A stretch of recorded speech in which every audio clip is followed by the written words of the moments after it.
Ang walang kapantay na martial god, unang yugto. Kabanata 1466, patayin si Linfang. I activate ang protection spell. Sigaw ng ilang tao. Pinanood ni Linfang ang isang grupo ng mga tao na bumababa sa lupa habang sinisigaw iyon, kaya napangiwi siya.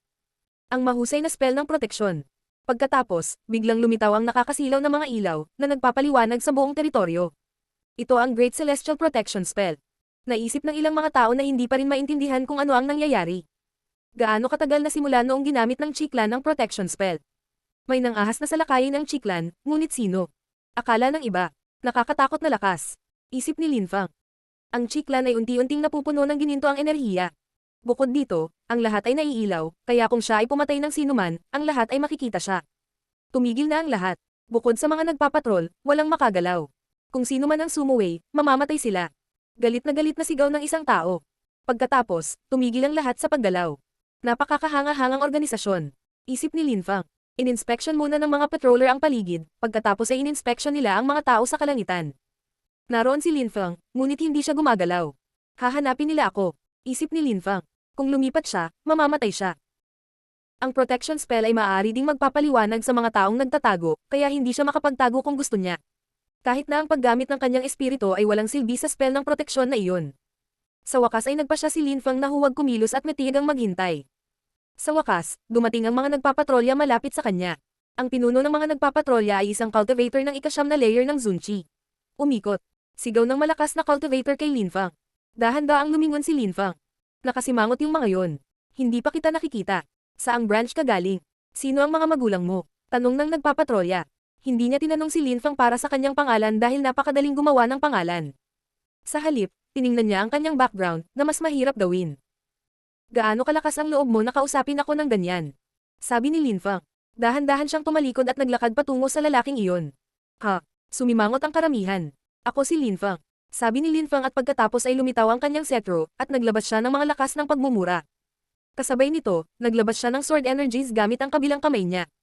Mag-ingat ka, nang sabihin ni Linfang ang kanyang pangalan, ang lahat ay naglabas ng nakakatakot na chi, ngunit ang mapang-akit na lakas ni Linfang ay nagpahinto sa kanila. Maraming tao ang agad na sumabog sa kanyang lakas. Ang mga patroller ay maaaring basang-basa sa malamig na pawis o patay na nakahandusay sa lupa. Linfang. Ang taong iyon ay nanatiling nakatitig kay Linfang. Walang alinlangan, iyon ay si Linfang. Nakakatakot ang kanyang espada. Bukod kay Emperor Wu Tianjian, isang tao lang ang may espada na may napakaraming enerhiya na naipon sa loob. Si Linfang. Mamatay. Naglabas si Linfang ng walang katapusang dami ng Demon Chi. Sina Rou Exi at Linfang ay nakapatay na ng mahigit 200 tao, kabilang ang loob ng tore. Ang Chiklan ay umiral sa loob ng 10,000 taon, ngunit ito ang isa sa kanilang pinakamalaking trahedya. Mahusay na spell ng proteksyon, lock. Sigaw ng malakas na cultivator na umaangat sa ere. Kamatayan. Naglabas si Linfang ng espada at walang kamatayang enerhiya. Gayunpaman, ginamit ng punong patroller ang kanyang empty space agility technique dodge. Pagkatapos, lumitaw ang mga walang laman na suntok sa kalawakan sa likod ni Linfang. Naglabas si Linfang ng sword energies at winasak ang mga ito, kasabay nito, naglabas siya ng nakakatakot na demonyo at ang kanyang TNG sword ay bumaril mula sa kanyang katawan. Agad nitong pinutol ang ulo ng taong iyon. Isang napakalaking picture scroll ang lumitaw sa kalangitan at naging isang hola na nakapalibot kay Linfang, pagkatapos niyang patayin ng malakas na cultivator. Biz. Kumislap ang silhwete ni Linfang. Gayunpaman, nalaman niyang sinusundan siya ng mga thread ng scroll ng larawan. Ang kanyang katawan ay naging mas nakakasilaw, kaya ngayon ay nakikita siya ng lahat. Sirain. Tinaga ng espada ni Linfang ang espasyo sa paligid niya, ngunit hindi ito gumana. Para siyang nagilusyon at kahit anong gawin niya, susundan siya ng picture scroll. Mabilis na pinalibutan ng mga tao si Linfang, nahuli siya. Lahat sila ay mga katamtamang antas na Zun cultivator o mas mataas. Ang pinakamahinang cultivator sa paligid niya ay nakalusot sa ika-6 na layer ng Zunchi. Mayroong daan-daang mga tao kahit na ang Chiklan ay umiral ng napakatagal na panahon, kaya hindi nakakagulat na mayroon silang napakaraming napakalakas na cultivator. Art. Ang mga demonyong enerhiya ay gamulong sa mga alon. Pinagsama-sama ni Linfang ang mga enerhiya na naging demonyo. Nagulat ang mga tao, isang dambuhalang demonyo ang lumitaw sa likod ni Linfang na may hawak na malaking palakol. Pagkaporma niya ay itinapon niya ang sarili sa karamihan. Ang napakalaking palakol ay naglalaman ng mga cosmic energies, na lumilikha ng mga bitak sa kalangitan nang umatake ito, na agad na pumatay ng ilang tao. Ang demonyong iyon ay hindi apektado ng walang laman na espasyo. Isip ni Linfang. Pagkatapos ay naglabas siya ng sword intent. Walang laman na space lock. Sigaw ng nagpapatrolya. Si Linfang at ang mga tao sa paligid niya ay natigil sa bakanteng espasyo kasama niya. Enlightenment. Sigaw muli ng malakas na cultivator habang nag-iipon ng mga nakakakilabot na enerhiya. Ang sariling mga tao ng Chiclan ay pinaliwanagan ng nakakasilaw na mga ilaw. Nakakatakot na protection spell, pinag-uugnay nito ang lahat ng mga cultivator ng Chiclan. Isip ni Linfang. Pinagsama-sama niya ang mga lakas ng espada sa paligid niya. Hindi niya hinabol ang sinuman, sa halip, pinaikli niya ang walang kamatayang chi at layunin ng espada. Celestial na kamatayan. Malamig na sigaw ng pinuno ng nagpapatrolya. Ang malalakas na cultivator mula sa Chiclan ay pinagsama-sama ang kanilang mga enerhiya at isang dambuhalang espada ang lumitaw sa kalangitan. Mamatay. Biglang nagliwanag ang mga nakakatakot na ilaw sa mga taong iyon. Si Roo Exi iyon na may sariling nakakatakot na espada. Ang ilang mga tao ay bumagsak at nahulog mula sa langit. Ang target ng mga taong iyon ay si Linfang, kaya walang nakapansin kay Roo Exi. May iba na. Napagtanto ng mga tao ng Chiclan na may ibang kasama si Linfang. Si Roo Exi mula sa Tiantay. Sigaw ng nakakakilala sa kanya. Mamatay. Isang kamao ang gumalaw patungo kay Roo Exi. Mabagal. Galit na sigaw ni Roo Exi. Bumagal tuloy ang kamao. Pagkabulok. Sigaw ulit ni Roo Exi. Ang buong pulutong sa paligid niya ay nagsimulang tumanda. Pinatay ng demonyo ang ibang tao gamit ang napakalaking palakol sa sandaling iyon. Ipinagpatuloy ni Linfang ang pagkondenseng ng espada at walang kamatayang enerhiya. Ang malakas na cultivator ay tumingin kay Roo Exi at sa demonyo, pagkatapos ay sumigaw siya. Mamatay. Mamatay, mamatay, mamatay, mamatay, mamatay. Ang boses na iyon ay umalangaw sa malayo. Go, go. Ang mga sword energies ay lumabas mula sa mga kamay ni Linfang at bumangga sa lahat ng iba pang enerhiya na nakatutok sa kanila. Kasabay nito, ipinagpatuloy niya ang pagkondense ng mas maraming sword energies sa kanyang mga kamay. Ang kanyang demonyo ay patuloy na umaatake sa mga tao gamit ang kanyang napakalaking palakol. Ang walang kapantay na martial god, unang yugto. Kabanata 1467, Cursing Myself. Hindi nagtagal ay nawasak ang demonyo, at ang palakol ay bumalik kay Linfang. Ang kanyang walang kamatayang mga espada ay nagpupumilit na harapin ang lahat ng mga cultivator na iyon. Naglabas si Linfang ng mas maraming sword energies. Kasabay nito, ang mga naglalakihang pakpak na pilak ay lumitaw mula sa kanyang likuran, ang haba nito ay ilang dosenang metro. Binalot ni Linfang ang kanyang sarili sa kanila. Mamatay. Sigaw ng ilang malalakas na cultivator ng Chiclan. Mabagal. Galit na sigaw ni Roo Exi. Bumagal muli ang lahat sa paligid nila. Bumagal ang pag-atake ng espada at pagkatapos ay naglabas muli ng sword energy si Roo Exi habang pinakondensed ang acceleration energy. Ang kanyang espada ay bumangga sa espada na pinabagal. Kahit alam niyang hindi niya ito kayang sirain, ginamit niya ang buong lakas niya para mapahina ito ng husto. Hindi bababasa, si Linfang ay may mas kaunting pagkakataong mamatay sa ganoong paraan. Ang espada sa langit ay bumagal ng ilang segundo ngunit bumilis muli ng kaunting bilis patungo kay Linfang at winasak ang kanyang espada. Sinira rin ito ang espada ni Roo Exi at pagkatapos ay bumagsak sa mga pakpak ni Linfang na may malakas na crunch. Binuksan ni Linfang ang kanyang silver wings at nakitang may butas ang isa sa mga ito. Pagkatapos, lumaki ang sugat ng muling tumagos ang nakakatakot na espada sa kanyang mga pakpak. Pinagsama ni Linfang ang ilang immortal na enerhiya sa kanyang mga pakpak, pagkatapos ay naglabas siya ng espada at immortal na enerhiya na magkasama muli. Sirain. Sigaw ni Linfang. Galit siya pero pagod. Ang kanyang buong katawan ay naging isang espada na puno ng walang kamatayang enerhiya bago niya itinapon ang sarili sa napakalaking espada. Boom boom. Isang bagyo ng nakakatakot na enerhiya ang alot sa mga tao. May mga sumabog pa at namatay. Isang malakas na tunog ng metal na tugtog ang sumabit sa hangin sa loob ng ilang segundo bago ang dambuhalang sword Chiclan ay dahan-daang naging isang ilusyon at kumalat. Bumalik din si Linfang sa kanyang sarili, kahit na humihingal siya sa pagod.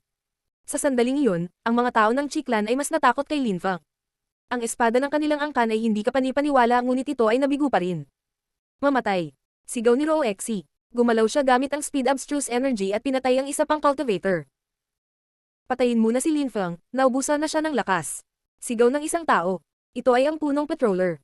Ang demonyong hari ni Linfang ay nawasak ng espada at pagkatapos ay nag-condense siya ng napakaraming enerhiya upang basagin ang espada ng Chiclan. Ngayon na ang tamang oras para patayin siya. Biz.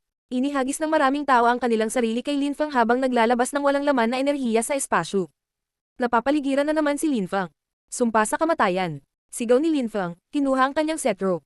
Nagulat ang lahat sa lakas niya, feeling nila mamamatay na sila. Biz. Inihagis ni Linfang ang kanyang scepter sa hangin at ito ay naging isang dambuhalang, mukhang sinaunang puno. Roo Exi, kapatid, pumunta ka at sirain ang bakanteng espasyo sa paligid natin. Ipaubaya mo sila sa akin. Sabi ni Linfang. Para siyang demonyo. Nagulat si Roo Exi sa boses ni Linfang ngunit tumango. Ang kanyang silweta ay kumikislap, at siya ay tumalon sa walang laman na mga ilaw sa kalawakan. Kinailangan niyang basagin ang bakanteng espasyo na nakakulong sa kanila, kung hindi, kung babalik si Emperor Qi, hindi sila makakatakas. Paano ka magiging kumpiyansa? Napakarami pa ring malalakas na cultivator sa bakanteng espasyo. Iminumungkahi ni Lin Fang na papatayin niya sila, ngunit paano siya nakakasigurado? Sumpa. Galit na sigaw ni Lin Fang. Sa isang iglap, ang kanyang dambuhalang sinaunang puno ng pagmumura ay naglabas ng nakakatakot na dami ng mga lakas ng pagsumpa na pumapalibot sa kanyang sariling katawan. Sinumpa niya ang sarili niya, pero bakit? Ang mga tao ay namangha. Lumitaw ang ilang mga marka habang ang kanyang sinaunang puno ay mukhang isang ilusyon. May mali. Ang puno ay isinasama ang sarili sa kanyang katawan. Malamang nagiging sumpa siya sa sarili niya. Naisip ng ilan sa mga malalakas na counter. Isinusumpa niya ang sarili, kaya natural na walang gustong hawakan siya. Patayin siya. Isang cultivator ng ikapitong layer ng Zunqi ang nagpalapot ng itim na apoy at inatake si Lin Fang mula sa likuran. Biglang lumingon si Lin Fang at tiningnan siya ng malamig niyang mga mata. Ang taong iyon ay agad na naging kulay abo at mukhang walang pag-asa. Patayin siya. Sigaw ni Lin Fang sa cultivator na iyon. Nakinig siya kay Lin Fang at itinapon ang sarili sa ilan pang miyembro ng Qi Clan. Itinaas ni Lin Fang ang kanyang ulo at nilamon ang sinaunang puno ng pagmumura. Tuluyan na itong hinihigop ng kanyang katawan iyon. Mula sa sandaling iyon, wala na si Lin Fang ng setro, sa halip, siya na ang setro. Mamatay. Napatingin si Lin Fang sa katabi niya. Ang taong iyon ay mukhang natakot ngunit pagkatapos ay bumagsak, patay. Si Lin Fang ay maaaring sumulyap sa mga tao at agad silang patayin ngayon. Biz. May ibang nagtapon ng sarili kay Lin Fang, lumingon si Lin Fang at tiningnan sila sa mata. Gustong patayin ng taong iyon si Lin Fang, ngunit agad silang tumigil, naging kulay abo ang kanilang mukha at siya ay bumagsak. Patay na rin siya. Ang ibang malalakas na cultivator ay medyo naguguluhan, ano ang gagawin? Ang lakas ng pagmumura ni Lin Fang ay nagiging mas malakas habang sila ay naghintay. Gamitin muli ang dakilang proteksyon. Sigaw ng isang tao. Magkahawak kamay sila at muling lumitaw ang mga nakakasilaw na ilaw pati na rin ang picture scroll. Si Lin Fang ay nagsimulang tumakbo pasulong, ngunit ang silhouette ng isang tao ay kumikislap sa kanyang harapan. Hindi mahalaga, ang buhay ng taong iyon ay naubos at namatay siya sa lugar. May ibang gustong umatake, ngunit naglabas si Lin Fang ng higit pang curse chi at pinatay sila. Sa sandaling iyon, si Roexi ay naglalabas ng mga kumikislap na marka na magkakaugnay. Nag-condense sila sa isang pattern. Hindi ganoon kalakas ang chi nito, ngunit hindi nagmamadali si Roexi, kaya nagpatuloy siya sa pag-ukit ng mga marka sa hangin. Kailangan niya ng oras upang sirain ang selyadong espasyo. Ang mga tao mula sa labas ng bakanteng espasyo ay nakamasid lamang habang ang lahat ng mga bangkay ay nahulog mula sa langit. Pinapatay nila ang lahat ng mga Zun cultivator. Bukod sa mga taong dinala ni Emperor Qi sa kasal, ang mga taong iyon ang pinakamalakas na cultivator ng Qi Clan. Kailangan nating ipaalam kay Emperor Qi. Naisip ng karamihan. Kung hindi nila ipaalam kay Emperor Qi, ang Qi Clan ay nasa panganib. Dalawang tunog ang tumunog sa isipan ni Lin Fang at Roexi. Isang espesyal na Qi ang pumaligid sa kanilang mga katawan habang ang memoryang inilagay ni Qing Tian sa kanila ay nasira. Ibig sabihin, babalik na si Emperor Qi. Lin Fang, maghanda na tayong umalis. Sigaw ni Roexi. Dalawa pang bangkay ang nahulog mula sa langit. Alam ni Lin Fang na kailangan nilang umalis, kaya hindi sila maaaring mag-aksaya ng oras. Mabilis si Emperor Qi, kaya malapit na siyang dumating. Kung hindi sila nagmamadali, madali niyang mapapatay ang mga ito. Ang walang kapantay na martial god, unang yugto. Kabanata 1468, mga kahirapan para sa Qi Clan. Pigilan mo siya, gamitin ang Celestial Death Attack. Galit na sigaw ng nagpapatrolya. Nagsimulang magmukhang biro ang travesty na ito. Napakaraming makapangyarihang Zun Cultivator, isang protection na spell, at ang kanilang nakakatakot na espada ay lahat ay nakakulong sa dalawang Zun Cultivator lamang. Mamatay. Gumalaw si Lin Fang na parang hangin. Isang cultivator ng ikasyam na layer ng Zun Qi ang dumaong sa kanyang harapan, ngunit isang karagatan ng mapang-uyam na enerhiya ang pumaligid sa kanya. Ang Death Qi ni Lin Fang ay nagparamdam sa kanya na parang nasusuka. Kasabay nito, ngunit ipinagpatuloy niya ang condensing energy sa itaas. Kahit na si Lin Fang ay nakapatay na ng napakaraming tao, ang mga nananatiling sapat na upang i-condense ang sapat na enerhiya para sa Great Protection Spell. Asar. Ang taong iyon ay naglabas ng walang laman na enerhiya sa espasyo at inilabas ang kanyang espiritu. Patayin siya. Sigaw ni Lin Fang. Sa isang iglap, ilang tao ang sumugod sa cultivator na iyon. Ang mga namatay na ay sumusunod na ngayon sa utos ni Lin Fang. Ang malakas na cultivator na iyon ay galit at nabalisa na ang kanyang mga kaibigan ay umaatake sa kanya. Naglabas siya ng mga empty space energies, ngunit hindi ito efficient dahil patay na sila. Mamatay. Sabi ni Lin Fang. Inihagis niya ang sarili sa kalaban. Dapat gusto mong mamatay. Galit na sigaw ng cultivator na iyon. Binitawan niya ang Qi, ngunit kumalat ang kanyang Qi pagkatapos na dumating malapit sa kanya ang mga lakas ng pagmumura. Naubos ang kanyang buhay at naging kulay abo ang kanyang mukha. Pagkatapos, pinugutan ni Linfang ang sword energy sa kanyang mga kamay at pinugutan ng ulo ang lalaki. Kasabay nito, ang dambuhalang espada ng Chiklan ay tumigil sa pagkondense at nawala. Ang cultivator na iyon ay tumayo bilang core ng spell, na nangangahulugang pagkatapos niyang mamatay, ang spell ay nahulog. Terena, sigaw ni Rooexi na sinuntok ang bakanteng espasyo sa paligid nila. Lumiwanag ang kanyang mga banal na marka at bumukas ang liwanag na kortina. Lumitaw ang isang butas na nagpapahintulot kay Rooexi na tumalon dito. Linfang, sigaw ni Rooexi. Ipinagpatuloy ni Linfang ang pagpatay ng mga tao sa halip na sundan siya. Pumunta ka, sabi ni Linfang habang tumatakbo patungo kay Rooexi. Ayaw nang pigilan ng Chiklan si Linfang, alam nilang hindi sila sapat na malakas. Gumagana pa rin ang Great Protection Spell, ngunit wala na sina Linfang at Rooexi sa loob. Biglang, isang nakakatakot na pressure ang umapi sa buong teritoryo ng Chiklan. Naging ilusyon ng lahat ng lumitaw ang isang silweta sa kalangitan. Emperor Qi, tuwang-tuwa ang lahat ng mga cultivator ng Chiklan. Si Emperor Qi ay bumalik ngunit sina Linfang at Rooexi ay kakaalis lang. Mukhang alam nilang babalik ang emperador. Kasama ni Emperor Qi si Qi Chenxing. Gayunpaman, ang lahat ng kanilang nakita ay mga bangkay, daan-daang mga bangkay kung tutuusin. Parang pinatay ang lahat ng mga Zone cultivator. Sino ang gumawa nito? Sigaw ni Emperor Qi. Ang mga tao ay natakot, ang kanilang buhay ay nasa mga kamay ni Emperor Qi, kaya kung siya ay galit na galit, maaari niyang patayin silang lahat. Si Linfang mula sa Tiantay pati na rin si Rooexi. Sabi ng isang tao sa mahinang boses. Biglang, isang nakakatakot na enerhiya ang pumaligid sa mga taong iyon. Linfang. Nag-condense si Qi Chenxing ng lakas na umabot sa langit. Noon, hindi niya nagawang patayin si Linfang at ngayon ay nawalan na ng mukha ang Chiklan. Sila ay isang biro. Ngayon, alam na ito ng buong lungsod. Sa loob lamang ng 2 araw, maaaring kumalat ang balitang ito sa buong Bahwang at maging sa Qi Empire. Naisip ni Qi Chenxing. Hindi lang nila nagawang patayin si Linfang, ngunit ginamit nila ang Great Protection Spell sa gabi kaya alam ng lahat sa Zuri City ang tungkol dito. Paano nila nalaman na wala ako dito? Alamin kung bakit. Sigaw ni Emperor Qi. Paano nalaman ni Linfang at Rooexi na wala siya? Parang may nagsabi sa kanila. Gayun din, paano nalaman ni Linfang na bumalik na si Emperor Qi? Sa Eastern Bahwang, gumagapang ang malalakas na lakas ng pagsumpa sa labas ng isang kuweba, na nakatago sa loob ng isang bulubundukin. Si Rooexi ay nakaupo sa labas ng kuweba, naka-cross-leg, sa isang napakalaking bato. Binuksan niya ang kanyang mga mata at tumingin sa kuweba. Sa ilang araw, magsisimula na ang aktwal na seremonya ng kasal ni Qian. Sana maabyutan natin sila, bulong ni Rooexi. Pagkaalis ni Linfang at Rooexi sa Chiklan, agad silang nagtago. Hinanap sila ni Emperor Qi sa Zuri City, ngunit nagtago sila sa palasyo ng Jade Emperor. Pagkatapos noon, pumunta sila sa hanay ng bundok na iyon at walang tigil na nagsasanay si Linfang sa paglilinang. May cursing energies pa rin siyang nabubulok sa loob ng kanyang katawan. Kahit na ang Scepter Fusion ay nagbigay daan sa kanya na magpakita ng mga kamanghamanghang kapangyarihan, maaaring kailanganin niyang panatilihin ang mapang-ahas na lakas na iyon sa kanyang katawan magpakailanman. Sa sandaling iyon, sumimangot si Rooexi. Nakita niya ang ilang curse chi na lumabas sa kuweba na pagkatapos ay naging ilang mga ipoypo. At saka, lumalakas ang chi na iyon. Matapos mawala ang huling ipoypo, hindi na naramdaman ni Rooexi ang curse chi. Sa wakas, lumabas si Linfang. Ayos ka lang? Tanong ni Rooexi na nakangiti kay Linfang. Si Linfang ay wala ng curse chi sa kanyang katawan. Mukha na naman siyang normal. Oo, sabi ni Linfang na tumatango. Sa wakas, nagawa niyang baguhin ang lakas ng pagsumpa sa kanyang katawan at nilunok na niya ito ng buo.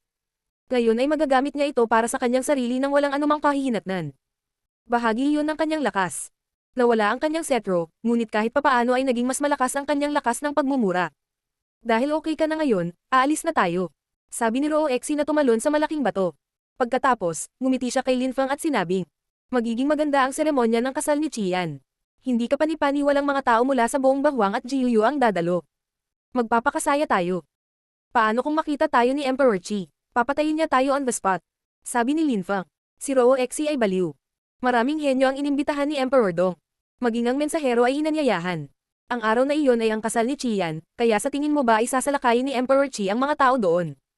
Pinatay din niya ang ilan sa ating mga alagad, kaya ipinaghiganti na lang natin sila. Sabi ni Rooexi. Haha, baka atakihin tayo ni Qi Chenxing. Sabi ni Linfang na nakangiting walang pakialam. Kung sinabi ni Qi Chenxing na gusto niyang ipaghiganti ang pagkamatay ng mga tao ng Chiklan, walang sino man ang magsasabi ng anuman laban sa kanya.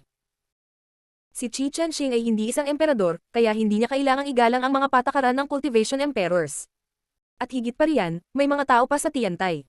Sabi ni Rooexi na nagkibit balikat at nakangiti. Ang seremonya ng kasal ni Qian ay magiging katulad ng pagpupulong ng mga emperador dahil maraming mga henyo ang magtitipon doon.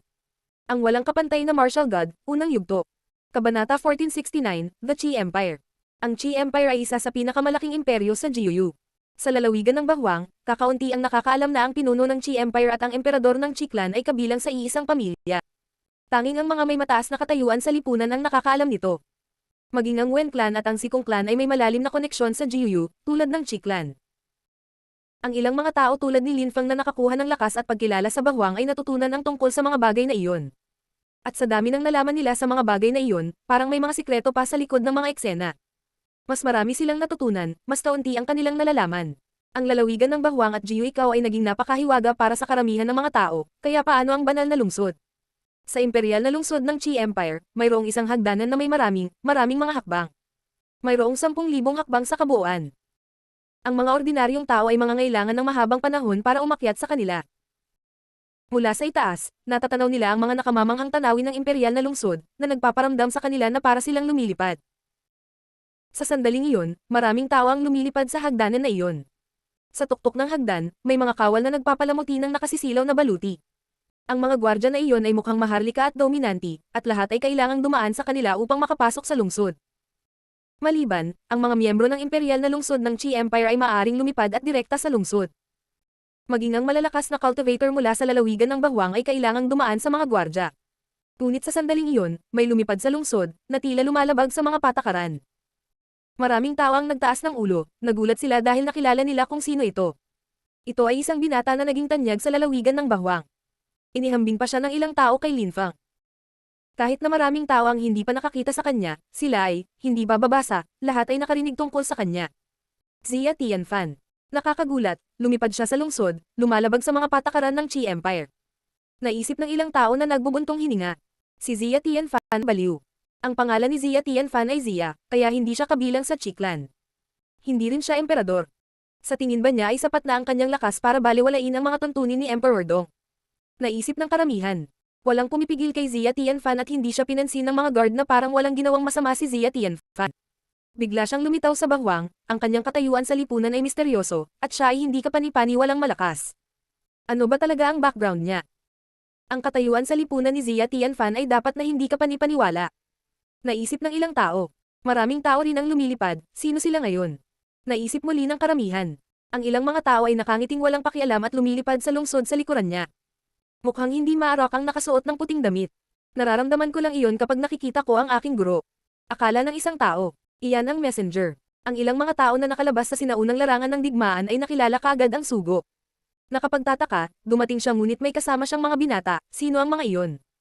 Lahat sila ay mga cultivator ng Zun, ang ilan sa kanila ay mga cultivator pa nga sa tuktok ng layer ng Zunchi. Yung mga binata na nagtatawanan at kinakausap na parang kaibigan. Tulad ng sinabi ng aking guro, pagkatapos ng pagpupulong ng mga emperador, Bahwang at Jiuyu malaki ang pinagbago mo. May naisip. Pagkatapos, nakita nila ang mga gwardya na biglang bumangon sa himpapawid at yumuko sa harap ng mga taong iyon. Kamahalan ng mensahero. Tumiti at kumaway ang mensahero, pagkatapos ay nagpatuloy siya sa pasulong.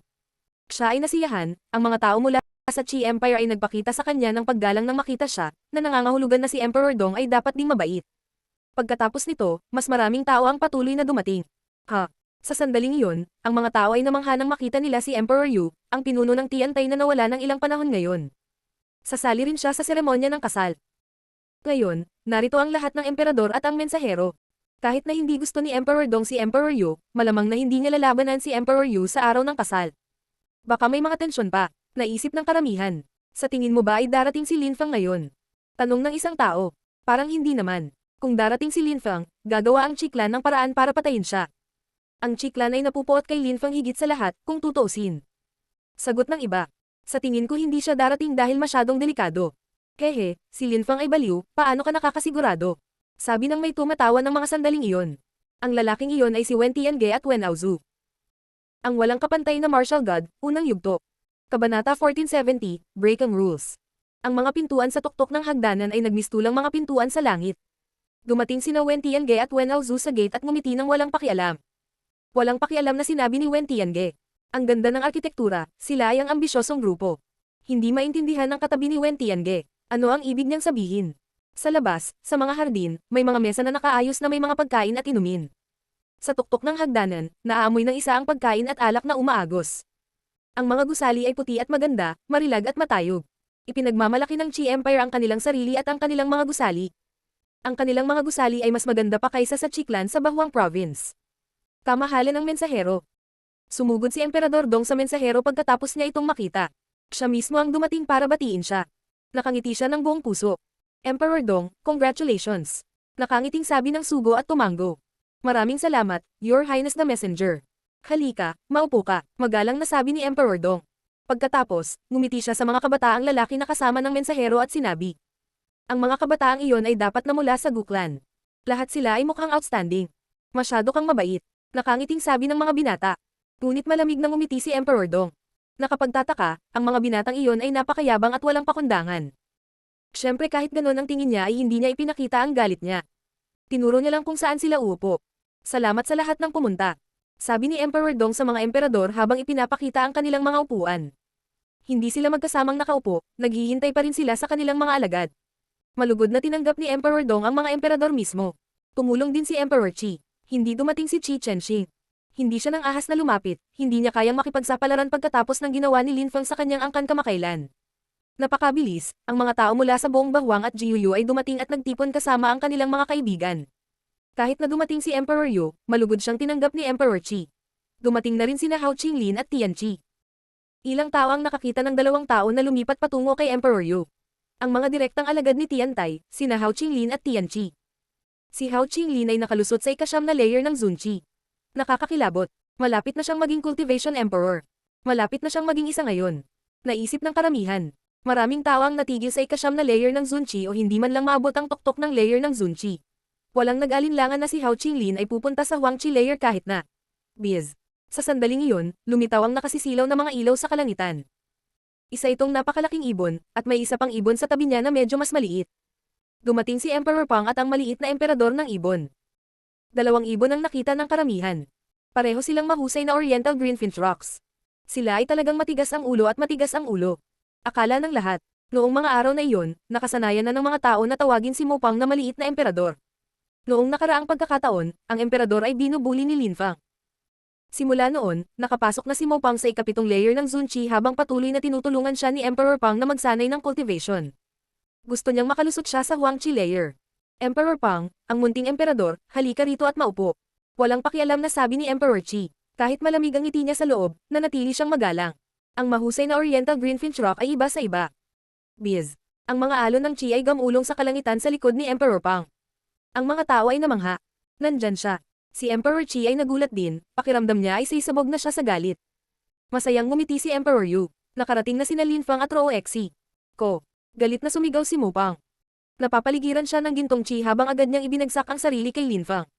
Kinamumuhian niya si Lin Fang ng higit sa anupaman dahil pinahirapan niya ito ng husto.